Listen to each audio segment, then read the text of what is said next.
Assalamu alaikum wa rahmatullahi wa barakatuh, boys and girls. Welcome and ahlan wa sahlan wa marhaban to Madrasa TV show. I'm Ustaz Hamza, and today we have Madrasa TV show Hajj special, because today inshallah ta'ala we are going to be learning a lot of important things. Have a look at what we're learning today, guys. Today we are going to continue the story, an amazing story of Ibrahim alayhi salam. In Kids Corner, we're going to go to Read Academy and learn a few interesting things about Hajj. And we're going to come back and explain those things, inshallah ta'ala. We're going to learn more, furthermore, about Hajj and the steps of Hajj. So one day when you are prepared to go for Hajj, you know what to do. At the end, inshallah ta'ala, we'll be reciting a few verses of Surah Al-Baqarah. May Allah bless you all, boys and girls. Are you all ready? If you are, Bismillah, let's start. We're going to start with the first segment. We're going to learn the story of Ibrahim alayhi salam. We're live on YouTube. For those of you live on YouTube, Zayba and Huzayr, I can see your names, guys. For those of you who wish to call and recite, call me in early. Here is a number that you see on the screen. You should start calling me in now if you want to be one of the reciters at the end of the segment, at the end of the show. If you call in, you recite, you will receive a badge. You will receive a badge. Let's start, inshallah ta'ala, with this first segment, which is going to be quite an interesting segment. Boys and girls, watching me live on YouTube, hit the like and share button, hit the like and share button, inshallah ta'ala, and let's go.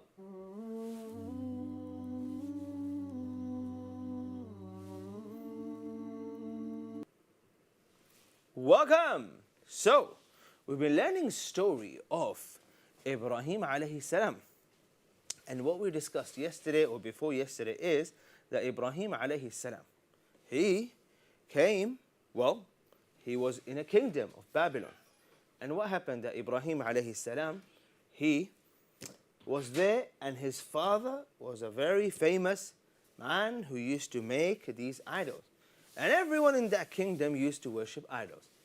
And that didn't quite make sense to Ibrahim alayhi salam, and he grew up, and Allah Azza wa Jal spoke to him, and he had what we call wahi, and Allah told him that he is the Lord of the heavens and the earth, and he should go and tell people that these idols they worship are not real gods.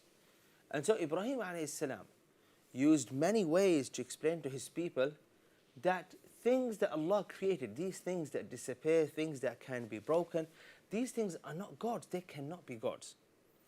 Anyway, people wanted to follow whatever their fathers used to do, and they ignored Ibrahim alayhi salam, until one day Ibrahim alayhi salam, to put sense in these people, to make them realize this is really wrong. One day all these people, they went to a feast, and Ibrahim alayhi salam, he took a hammer, an axe, and he broke all the idols apart from one, and he put an axe right next to the big one. They came back and they said, who broke this? And they said, what about that guy there?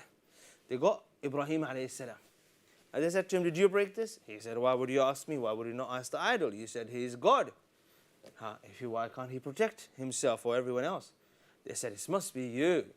Ibrahim said before, you blame me. If this can't even speak, how will it protect you? How can this be God? So rather than the crowd listening to Ibrahim alayhi salam and saying, this makes a lot of sense, I think we are really doing something wrong here, they got really angry and they said, this is enough.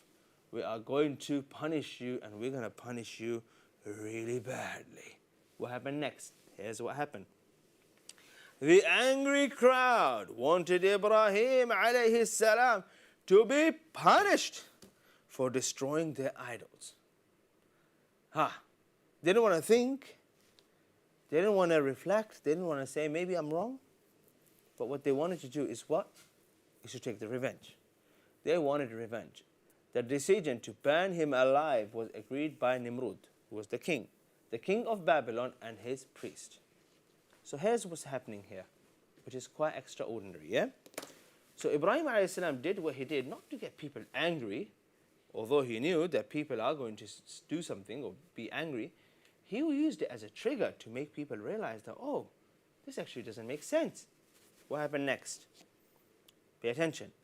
News traveled fast, and people from all over the kingdom arrived to witness the punishment. Uh-oh. That's not easy. A huge pit of fire was made. It was the biggest fire anyone had ever seen. Boys and girls, pay attention. The fire was so big that no one was able to even go near it. Hi. बहुत ही गरम. When you have a fire that is that big, I mean, the guy who did that must be really smart. How would you put a person inside in the middle? I mean, you have to go really close to the fire and then throw someone inside it. Well, you'll burn yourself. Guys, caution, do not go near fire. Huh? Okay. Allah understand. Don't go near fire, huh? It's hot. You can burn yourself without even touching the fire, even if you go close to it. So you have to be very careful. But these people, they wanted to punish Ibrahim and burn him. So they got the biggest fire. What happened? Ibrahim a.s. has his hands and feet chained tightly together. So he can't escape. I mean, how do you escape if you're in the middle of fire like this one? The fire was so big that even a bird cannot fly above it. So all the birds have to probably go, return flight. They have to go back to where they were coming from. They can't go above it. And he was put into a giant catapult that would throw him in the fire. Let me make you understand this. When you have something as big as this, you can't really go close to the fire and then throw someone inside it. Astaghfirullah. Punishment, yeah? What they did, they made this machine. And probably the machine had like a spoon. And you put someone here and then you throw the person in the fire. Look at that. That's quite bad, isn't it? They wanted to punish him, and they wanted to punish him in a big fire. I mean, even a small fire will do. But no! They were angry. What happened next? At the moment, guys, I want you to imagine. Imagine this happening to you. Imagine this happening to someone you really love and care about. Subhanallah, you see some horrendous videos sometimes on news channels, yeah? The building is burning, it's quiet, yeah? Allah al-musta'an. So, this is why you have to be very cautious when it's fire, when your mom tells you not to go to the kitchen, not do this, you don't play with these things at all. Even if you think, well, it's a small little candle. No. No. Anyway, at the moment, Angel Jibreel came to him and said, is there anything you wish for? Now look at this, guys, yeah? Ibrahim a.s. was a prophet. So this scenario doesn't really apply to you. Ibrahim a.s. was what? He was a prophet of Allah. Allah was testing him. He spoke to Allah. So this is not you, this is not me. At the time of difficulty, an angel came to Ibrahim a.s. And only Ibrahim a.s. can see. Well, he's a prophet. And the angel said to him, is there anything you wish for? Well, the angel is asking, shall I help you? Once again, this is a prophet. Okay. When you find yourself in trouble and someone say, can I help you? Say yes. Say yes. But this is a prophet. And so Allah is testing his prophet. What happened next? Ibrahim a.s. replied that his only wish was for Allah to be pleased with him. Quite extraordinary, isn't it? But why Ibrahim a.s. said that? He's a prophet. Ibrahim a.s. said that because he spoke to Allah. He have built a strong connection with Allah. And he knew that including what this angel is about to do or can do or he can save me or anything can happen, nothing can happen without the will of Allah. And this is why if you ever find yourself in trouble and someone comes to help you, your parents want to help you, your teacher tells you, say the truth, tell me what happened, you take that help. This is a different scenario. This is a prophet of Allah. But look at the belief. The lesson we learn from this is that his belief in Allah. Because if Allah want to save you, you will be saved. And that's why sometimes Allah will send you, will have parents talking to you, will have your elder siblings speaking to you, will have a teacher telling you this is wrong, this is right. This is all from Allah. Anyway, here, Ibrahim wanted Allah to be pleased with him only. He didn't want any help. He could have asked for anything, but instead of begging for his life to be saved, he chose to ask for the blessing of Allah Azza wa Jal. Now, this is something very interesting. All blessings, any help, and everything that happens in your life, whether it's good or bad, is from who? From Allah. So ultimately, you should be asking Allah.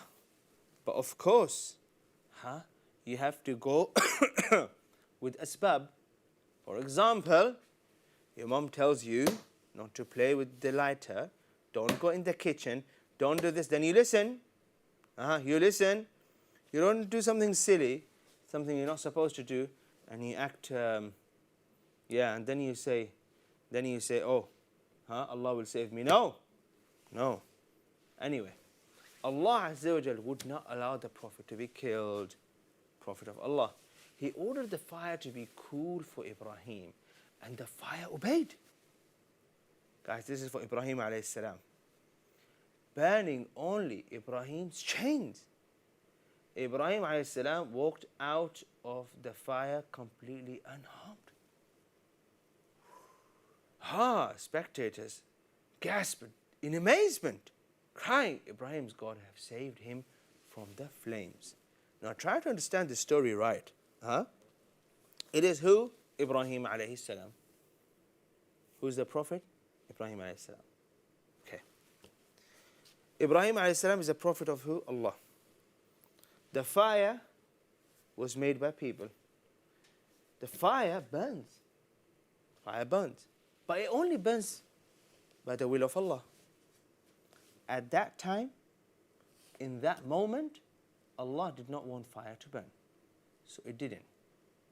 Now it happens many times, but that's why you have to be careful. So for example, you're supposed to be on your bike and wearing your helmet. You're supposed to be, but you don't listen.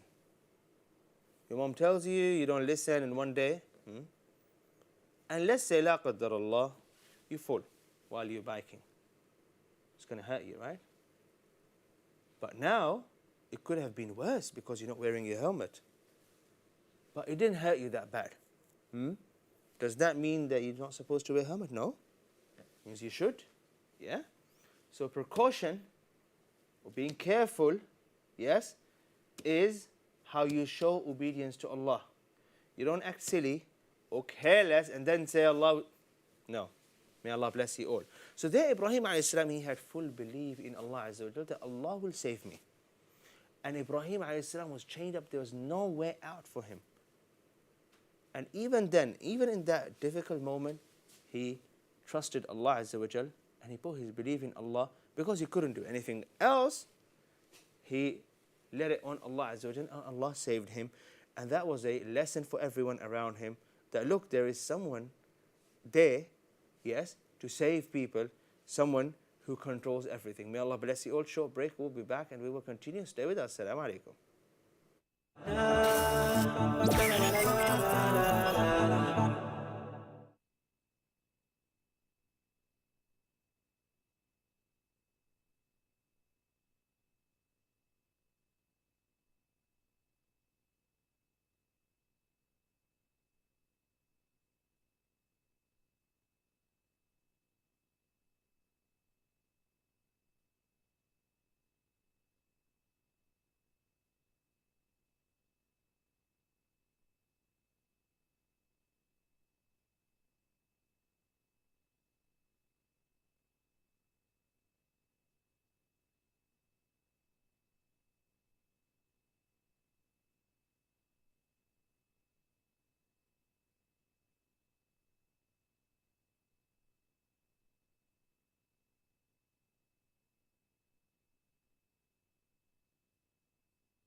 Assalamualaikum, welcome back, boys and girls, to Madrasa TV show once again.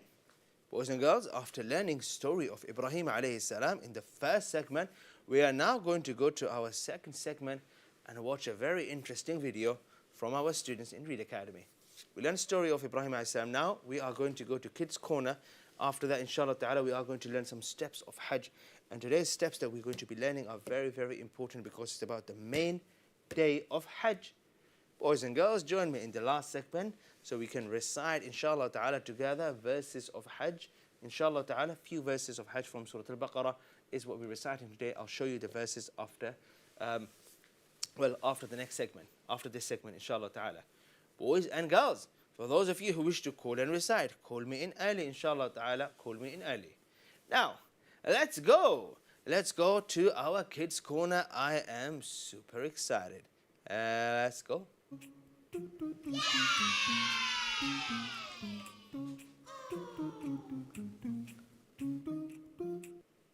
Alright, we're going to play a video. Pay attention, watch, and then we'll discuss the steps that students are talking about in this video. Start.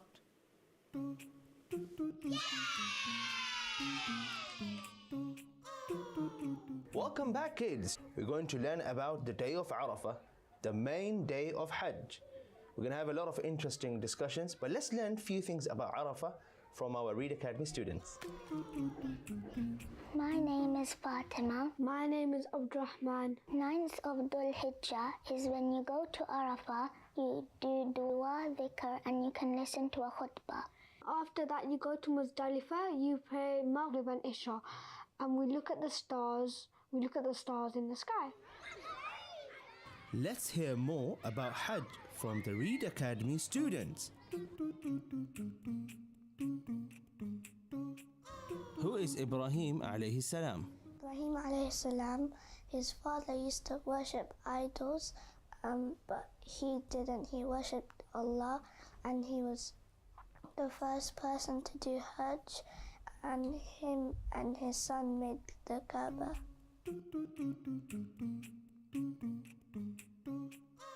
What is Zamzam? Zamzam is a special water. When Hajar was looking for the water for Ismail alayhi salam, Ismail alayhi salam was kicking his feet and Zamzam popped from the floor. I'm not sure, this tastes like normal water. I have had Zamzam before. It tastes like water. I think it would have felt like Hajar was happy. What is Muzdalifah?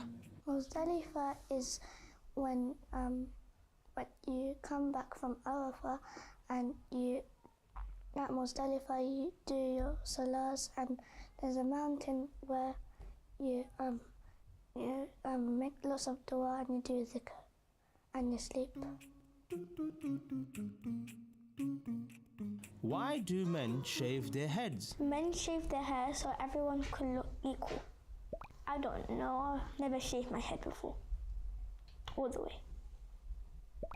It will feel quite tiring. I think you'll feel amazing amazing to see the house of Allah. You trim a little bit of their hair, and boys have to shave their hair.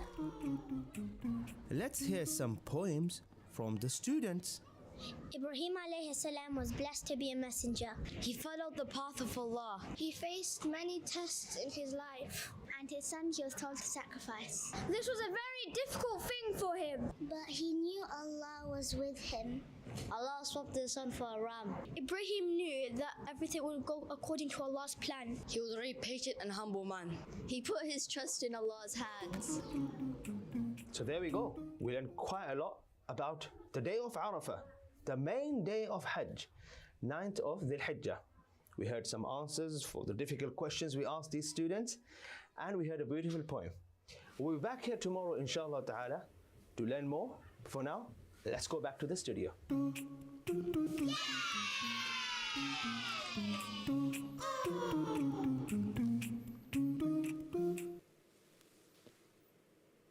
So how does Zamzam taste?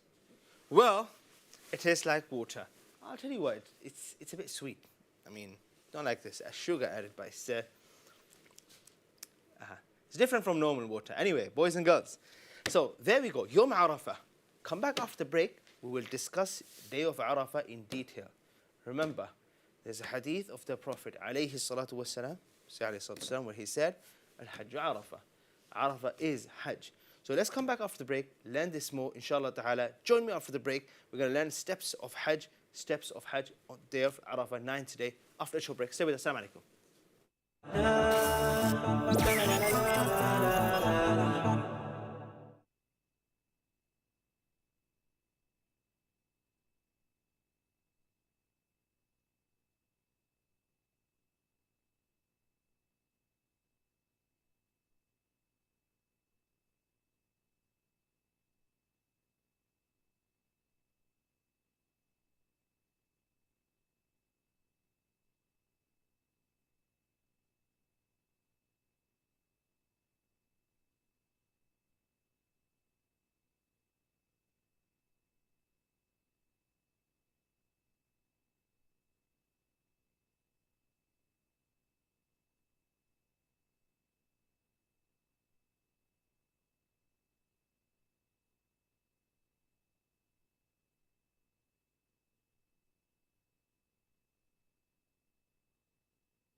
Assalamu alaikum. Welcome back, boys and girls, to Madrasa TV show Hajj Special once again.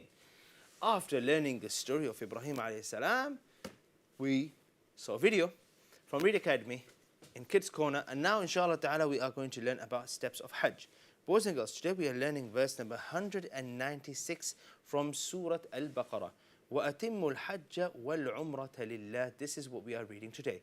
Verse number 196, one verse. It's about 6 lines long, so this is what we are focused on today.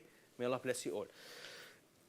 Before we learn this verse, inshallah ta'ala, let me remind you, lines are open for those of you who wish to call and recite. Give us a call right now, inshallah ta'ala. You can call and recite, inshallah ta'ala, in the next segment. But first, we are going to go to Hajj steps, and today we'll be discussing the main step of Hajj, and that is Yawm Arafah. Boys and girls, I hope you are ready. I hope you are ready. Look at Buddy wearing ihram, and he's ready for...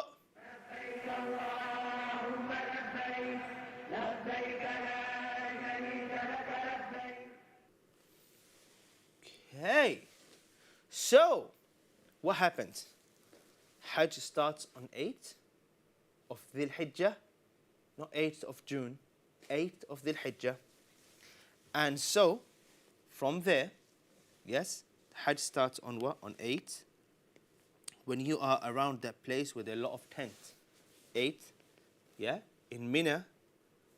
And now, you go to 9th day, and this is the day of Arafah. Now, before I tell you more about the day of Arafah, let me make you understand what day is it. This is the day that is going to occur this year on Tuesday. Which Tuesday? Well, it can't be any other Tuesday. It's the Tuesday that's coming. Ya Shabab. Let's not confuse ourselves. Huh? I don't know the date, to be honest. Huh? Next Tuesday. Okay, pay attention now. On this day, you and I, we are going to be fasting. Now, I know it's hot, and I know it's difficult. If you fast this day, Allah Azza wa Jal will forgive sins that you committed last year, this year, and Allah will forgive sins that you will commit in the next year. Amazing. So this day is a big day. Huge day. When is it? Tuesday. And this is also a main day of Hajj. But this is what you're going to be doing at home. Inshallah, you will not go on these apps and waste your time. Inshallah, on this day, you won't be lying down watching cat videos. On this day, you'll be fasting. And while you're fasting, you're going to be helping your mom and samosa, pakora, and chaat, and you're going to be helping your mom because next day is what? Eid. MashaAllah, tabarakallah. 10th is when it's Eid. This is for you. This is for you. Now, people who go to Hajj, they even have more fun. They have more fun than you. What happens on the 9th? Let's learn, inshallah ta'ala. By the way, did you guys see my sheep? Let's continue. 9th of Dhul Hijjah, the day of Arafah. 9th of Dhul Hijjah is the day of Arafah. Why do we say day of Arafah? Because people go from Mina to Arafah on that day. So simple. This place is also in Arafah. We'll talk about it in a second. You will spend the day on the plains of Arafah. Like a massive, massive area. Gigantic. Okay? It's a massive, gigantic area. Here, have a look at this. This is what Arafah looks like. Now, this is just a small, the mountain that I'm showing you. Okay?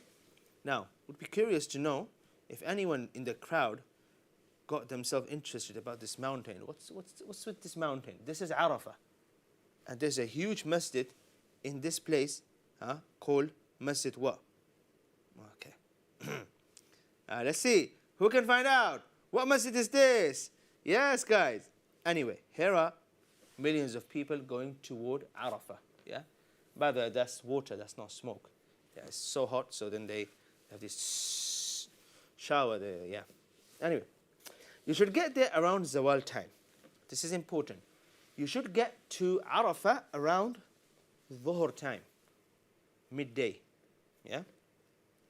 What happens then? On the 9th of Dhul Hijjah, on the day of Arafah, on that day, you will go to Arafah and you combine. You're going to combine what? Dhuhr and Asr. And you are also going to be praying 2 rak'ah of each salah. So you're going to combine your prayer and you're going to shorten your prayer because you're traveling. Rest of the time, the Hujjaj will be doing dhikr and dua. Okay, I'm going to explain this inshallah ta'ala in a second. So you go from Mina and you're trying to get to Arafah by midday. Once you're in Arafah, during the day, the 9th day, when others are fasting and people who are performing Hajj, they're not fasting, what happens? You shorten your prayer, Dhuhr and Asr together. And that is the time when an Imam will give a speech. Yes, you will have Imam in Masjid that I just showed you. Is that Masjid Nimrah? How can I forget this? Sorry, didn't go to Hajj, so I forgot. So the Imam will give a speech, and you're supposed to attend the speech and listen to it. Speech now gets translated into many languages, so you listen to it attentively, inshallah ta'ala. And you pray Dhuhr and Asr together. Okay? What happens next? Main aim of the day of Arafah is to make dua and dhikr. The Prophet ﷺ said, day of Arafah is the day of dua. Is the day when you ask Allah. And there is no limit to what you can ask Allah. Just imagine if Allah were to give you everything you wish for. I mean, why would you just Jannah? Why would you ask Him just for paradise? Huh? Why not the best paradise? Why wouldn't you specify what you want in paradise? No, why just paradise? Why wouldn't you want to live a good life in this? Why not? Good health. Why not guidance? A lot of wealth. Good neighbors, good family members. Huh? You can ask Allah for everything, and this is the day when you should be making a lot of dua.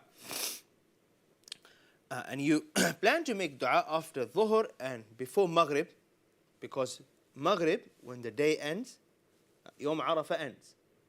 Is that making sense, guys? So Ramadan starts from Maghrib, right? Because that's when the day starts. Just like that, day of Arafah ends when the sun sets. The best time to make dua is before Maghrib, because it's the day of Arafah. Remember, after Maghrib is no longer 9th, it's 10th.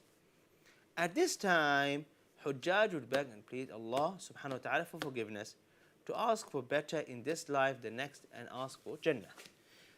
You must stand when doing dua on the day of Arafah. Well, you stand and you make dua. Okay. I think the word must there could have been a mistake, but there we go, you make dua. Next, 9th of the Hajj on the day of Arafah, Allah Azza wa Jal comes down before Maghrib and He says to angels, guys, what are we talking about? We're talking about the 9th day, the day of Arafah. Yes? These are my servants who have come to me, and I will give them everything that they want, and I have forgiven all of them. Allahu Akbar. Imagine if I tell you there is a place, it costs you £50,000. Once you get there, Allah will be there and He will say this to you. Amazing, isn't it? So now, Hajj sounds very cheap now, isn't it? You spend all the money, you spend everything you have to get to a place where Allah Azza wa Jal will say to you, these are my servants, and I will give them everything they want. Allahu Akbar. The Hujjaj will leave Arafah at night and make their way to Muzdalifah, where they will sleep in open plain. So after Maghrib, you would have eaten too much samosa, and you will be struggling to move around. And let's be honest with each other. It happens. It happens. Why would you say, no, not me? Unless you're not fasting, unless you control yourself, which is hard, but it happens. Very good, very good. If you control yourself, that's very good. But because you're fasting after Ramadan and all of that, sometimes you get a bit out of control. You eat too much samosa, pakora, and now you're bloated, That night is the night when people in Mecca, Hujjaj in Mecca, they go from Arafah to Muzdalifah. Now, what is Muzdalifah? What happens in Muzdalifah? Are there birds? Is there sky there? Is it why? Why do they stay? Well, we'll talk about all of that, inshallah ta'ala, tomorrow. Remember, if you ever go to Hajj, day of Arafah is the main day. You must get to Arafah. You must stay there. You make dua there. And you have to stay in Arafah before you cannot leave that place until Maghrib. Because Maghrib, then the new day starts. Now the Hujjaj will spend their night in Muzdalifah, which is a different place, and we will talk about that later. Now you see the pictures here, yeah? That's Arafah there. There's a story behind this mountain and why people get on top of this mountain and make dua. You don't have to do that, but there's an importance of this mountain and Masjid Nimrah, and there's so much that you can learn about this. But I just wanted to give you guys a little bit of information, and you guys go and do the rest of the set. Please, don't be like those people who go to Hajj and they have no idea where they are, what they're doing. Be among those people who, yeah, they have clue when they get there. Okay, this is what I'm doing, and this is why I'm here, this is what I'm supposed to do here. Day of Arafah. Now, if you know anyone who's going to perform Hajj, message them right now, call them right now, tell them, listen, on the day of Arafah, I want you to make this dua for me. And please make it a nice dua. Huh? And don't tell them and say to them, oh, make dua, that I find this chicken that lays gold egg every day. Come on, guys. Huh? May Allah guide you all. Ask them to ask Allah to give you guidance. Gold egg. What are you going to do with the gold egg? If you have one, send it to me. Short break, we'll be back. Assalamu alaikum.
Assalamu alaikum, welcome back with the Girls and Madrasa TV show.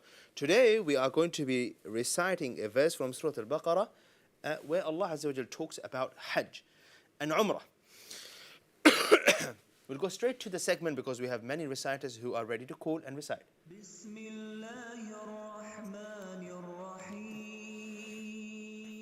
Remember, even if you can't call and recite, call me in, inshallah ta'ala, we can recite together.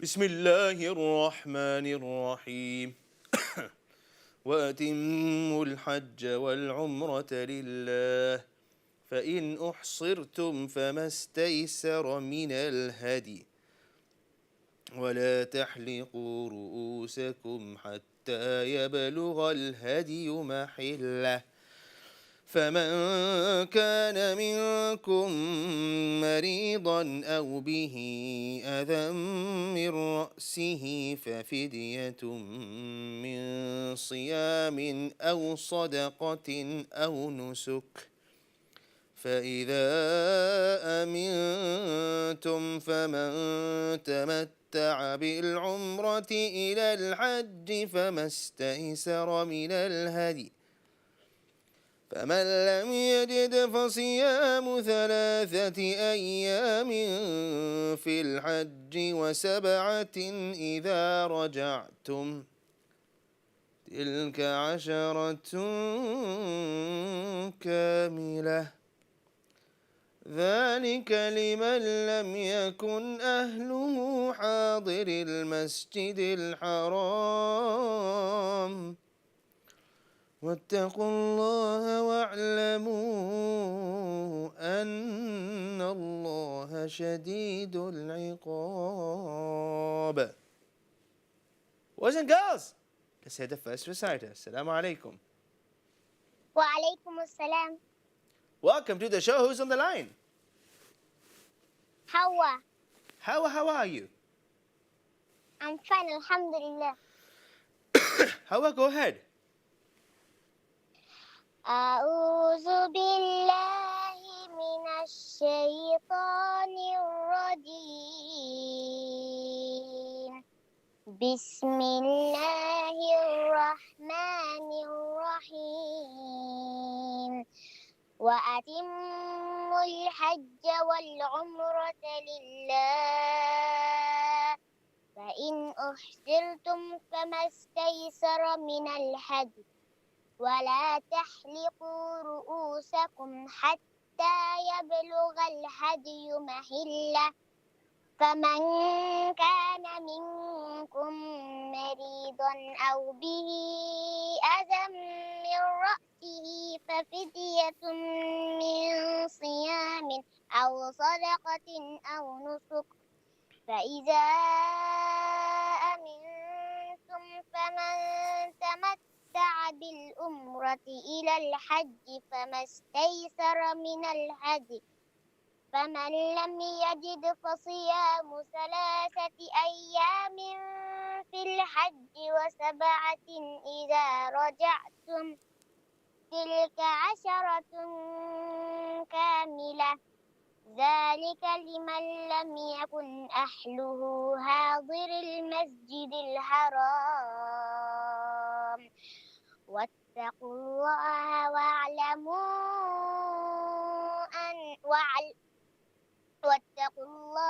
واعلموا أن الله شديد العقاب صدق الله العظيم. I wasn't expecting such a beautiful recitation, but mashallah, an extraordinary batch for Hawa. Let's go to our next caller. Assalamu alaikum. وعليكم السلام ورحمة الله وبركاته. How are you? I'm very well, and how are you today? Safa. Good, alhamdulillah. Safa, go ahead. أعوذ بالله من الشيطان الرجيم بسم الله الرحمن الرحيم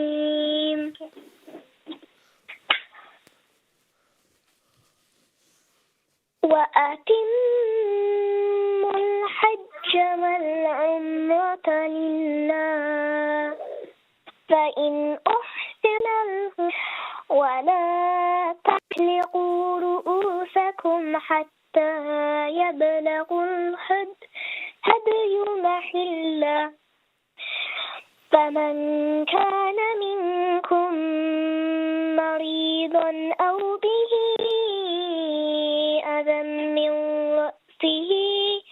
من رأسه ففدية من صيام أو صدقة أو نسك فإذا فإذا جاء أمنتم فمن تمتع أمنتم فمن تمتع. فإذا أمنتم فمن تمتع بالعمرة إلى الحج فما استيسر من الهدي فمن لم يجد فصيام 3 أيام في الحج وسبعة إذا رجعتم تلك 10 كاملة ذلك لمن لم يكن أهله حاضر المسجد الحرام واتقوا الله واعلموا أن الله شديد العقاب صدق الله العظيم. Allah bless you ما شاء الله تبارك حتى يبلغ اللام الضمة. يوسف السلام عليكم. وعليكم السلام. Yusuf, I want you to start and I'll stop you inshallah ta'ala halfway through. May Allah bless you. Go ahead. أعوذ بالله من الشيطان الرجيم. بسم الله الرحمن الرحيم. وأتيموا الحج والعمرة لله فإن أحسرتم فما استيسر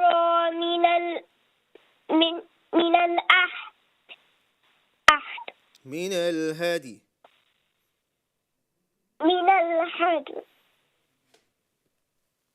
ولا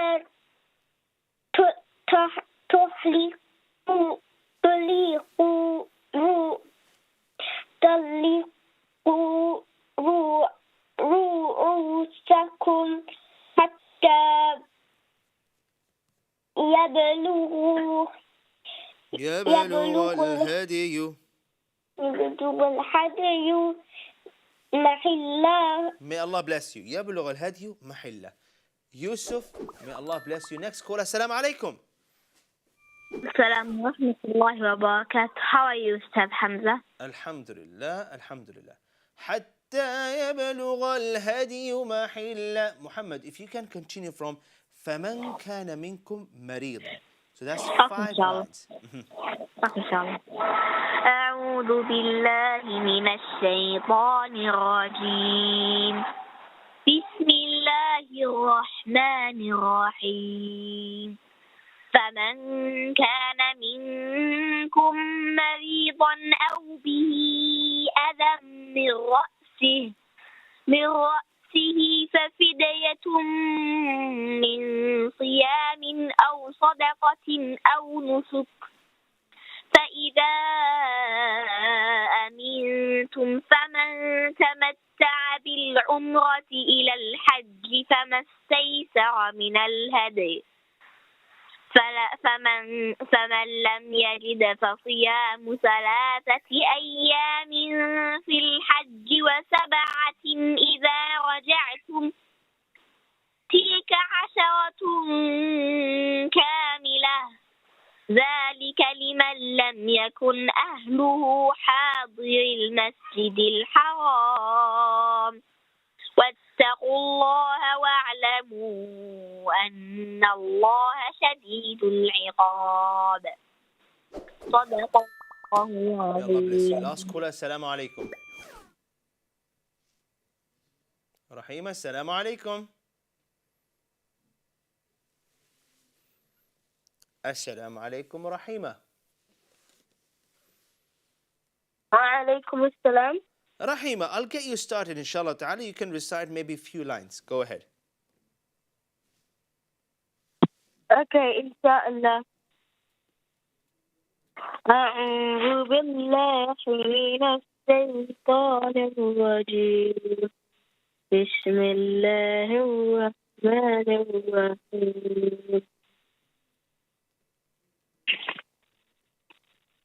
وأتموا الحج والعمرة لله فإن أحسرتم فما استيسر من الهدي ولا تحلقوا رؤوسكم حتى يطلب الهدي محله ما شاء الله. فمن حتى يبلغ الهدي محله. Well, I apologize to those who are on the line, but I couldn't hear them today.